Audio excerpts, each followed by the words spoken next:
Hey everyone, it's Scott Monkern again with a review. Let's adjust that microphone just a little bit. So today we're going to review Star Trek Panic. Star Trek Panic is a new game that's come out in like the last month. It is a Star Trek co-op game using Castle Panic style mechanics. That's been something new that's been happening. Well, it's new for the Castle Panic series, where they're taking the Castle Panic series and they are kind of embedding them on other genres. So let's go ahead and take a look at the game.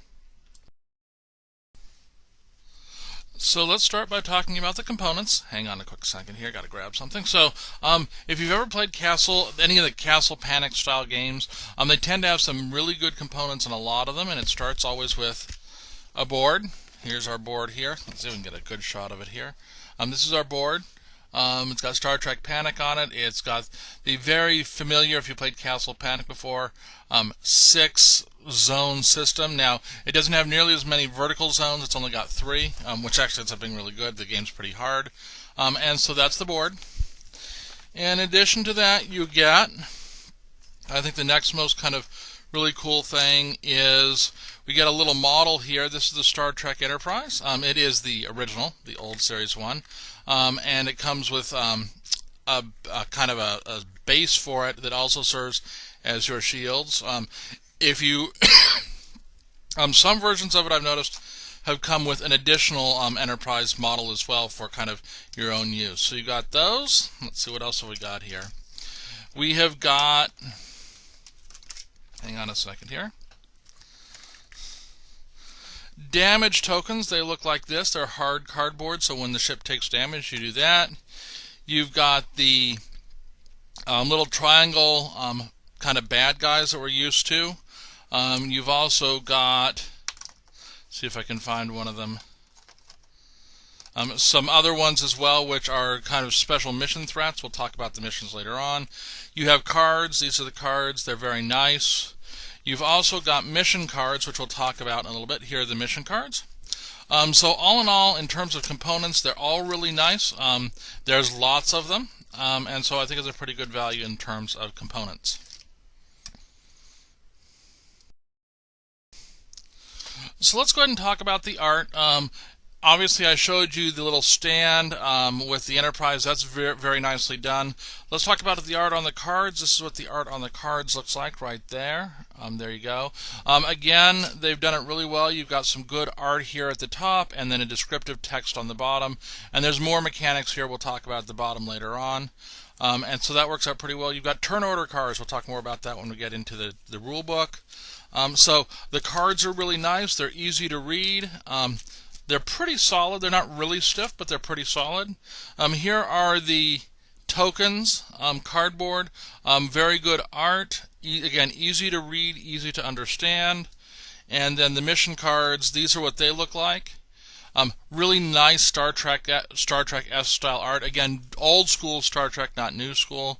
We got some more art here. So in general, the art's very good. It does not interfere with play. And so I really like the art. It's pretty good. So let's go ahead and talk about the rule book and stuff like that. Here's our rule book here. We'll start with it. It is 16 pages long, relatively short. Good. First thing is that it goes through the various types of components. So it shows here, it says, here's the board, here's your Enterprise, here are your threat tokens. It tells you how many in each of there are, which is good. It then tells you here are your mission character cards and mission cards, and so on and so forth. So it goes through components list like it's supposed to. Then it's got a setup page, tells you how to set it up. Then it's got a game overview, tells you how the game steps work. And then it goes through and basically explains how the game is played. Does a pretty good job of it. Lots of good pictures, lots of good explanation. I found very few questions. There were some things in terms of organization I might have done differently, but you know what? I can't complain too much about it. There's just some stuff that I would have put forward rather than back. And And then at the very end it talks about winning the game. So that's the game rulebook, pretty solid in general. In addition to that, we have some other player aids as well. We have a quick reference guide right here. We'll show it to you there, which shows you how the ship, when it's oriented, what's front, what's rear, what side, so on and so forth, for shooting and damage purposes. That's that. We also have a mission timer card, which is good. And then, yes, we've got player cards here, which tells you the turn order and how the turn works, which is important to remember because I'll tell you that I had a really hard time remembering to draw threats at the end of the turn. So those are really good. In addition, the board itself has several player aids on it. So really well done. They've got a lot of different places where rules are at. They're well organized. And I found it pretty easy to understand right out of the box.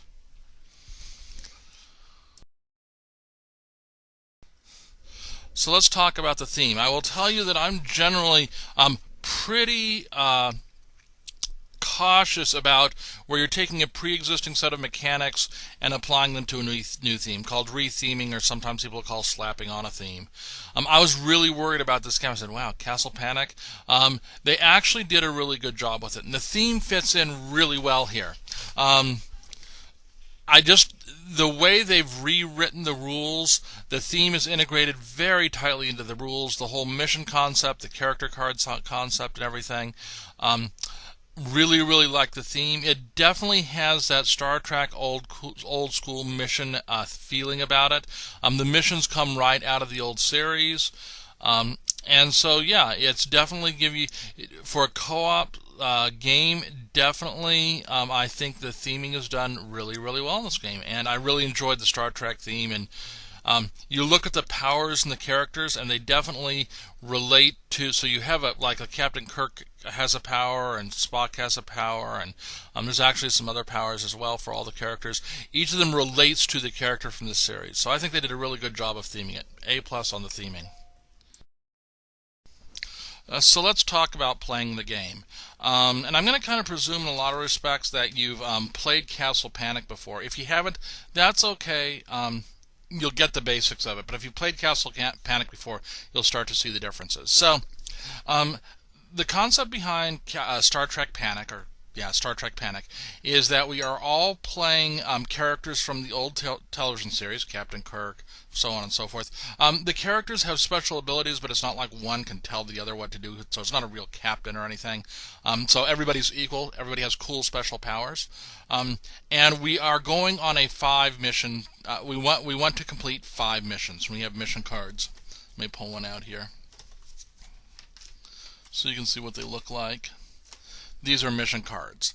And if we complete all 5 missions before the Enterprise gets destroyed, we win. So it's a little bit different from Castle Panic, where you've got the tokens, and you want to get through all the tokens. Here you want to complete 5 missions. In fact, you recycle the tokens if you run out of them. Now the setup is basically you put the Enterprise in the middle of it. You hand everybody a hand of, I think it's 5 or 6 cards of the Enterprise cards. You get a character card, you set up the mission board, and you draw the first mission. Now the way missions work is that it tells you how many turns you have. So here is the trouble with tribbles. You have 6 turns. That's 6 turns total for all people, so it's not around the circle 6 times, it's 6 total times. It talks to you about how to set up the mission, and then it says what the mission objective is. And then it talks about the cards you have to discard towards the mission in order to get it complete. And that's going to become important. And we'll talk about the dual use cards in a little bit. So you set up everything, and then you select a first player. And the first thing they do is they draw their hand up. And if there's not a mission, they reveal a new mission. Then they're allowed to trade 1 card with another person, so you can do 1 trade. Now, my recollection was that the original Castle Panic, you could trade as many cards as you want, and here you can only trade 1 card. And that was a really limiting factor. It made things pretty hard, and I may have just gotten the Castle Panic rules wrong. It's been a while since I played Castle Panic. Then you can play as many cards as you want, and you can maneuver the ship. Now, the way the cards work is that you have several different types of cards. You have phaser cards and torpedo cards, which let you destroy the threats that are in the circle. You set the threats that are in the circle. Or you have repair cards. You also have some special ability cards. And so you do that. The threats are on the outside in like a Castle Panic style circle.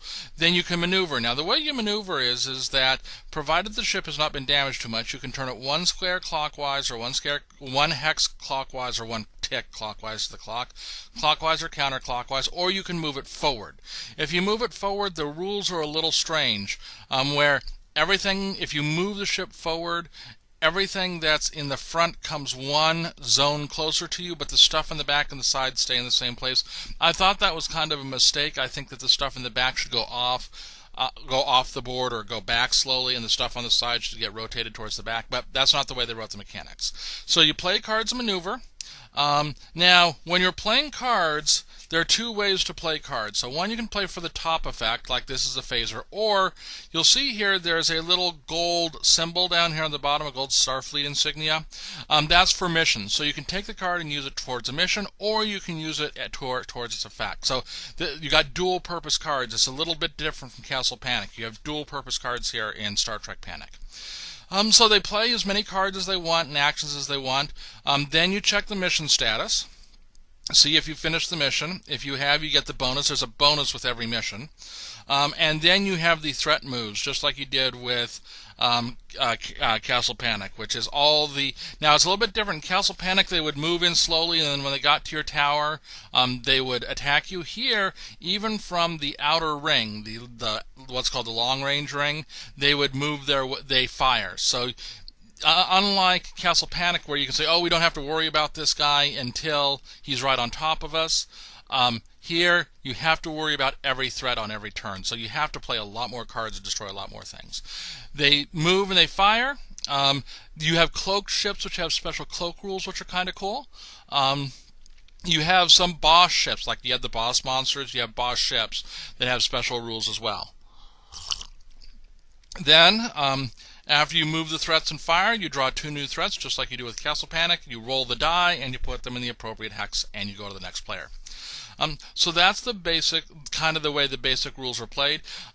It's very, very, the flavor of it is kind of interesting because it's a Castle Panic mechanic. I will tell you that it feels very different from Castle Panic. Castle Panic without the expansions is pretty. Once you know how to play, it's pretty easy to win. This 5 mission game is very tough to win coming out of that box. It took us a lot of time to figure out how to not run out of resources because if you run out of cards, just like with Castle Panic, you're kind of out of luck. You don't recycle cards. So, but you do recycle ships, which is kind of interesting. The threat ships you recycle, but those you don't. So the feel is very different.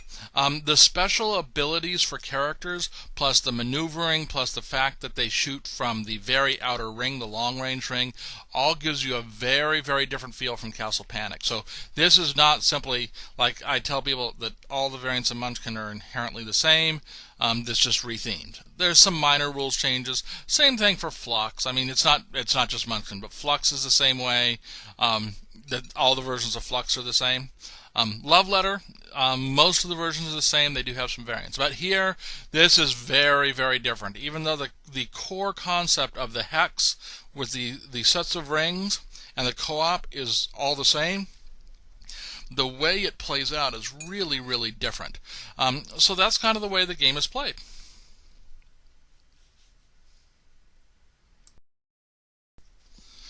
So what did I think about this game? I was a good Castle Panic fan for a long time, probably for about a year. I was playing Castle Panic fairly regularly. I have noticed that right now on my shelf it sits there a lot. It's not ready to be given away to somebody else, but it's very close because I just don't play it all that often. I've got the expansions. The expansions help a little bit, but I just find that I'm kind of, I hate to say I'm getting tired of the game, but yeah, I've played it probably 30 or 40 times over the last couple of years. So that's kind of one of the things, or past year or so. So I played it a lot.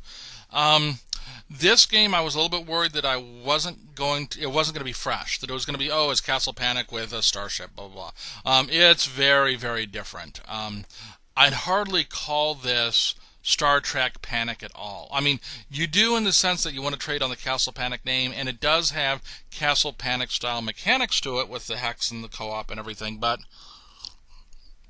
yeah, it's really kind of an extremely different game. It's kind of like we talk about. There's Pandemic, and they just came out with Cthulhu Pandemic, and they're going to come out with another Pandemic.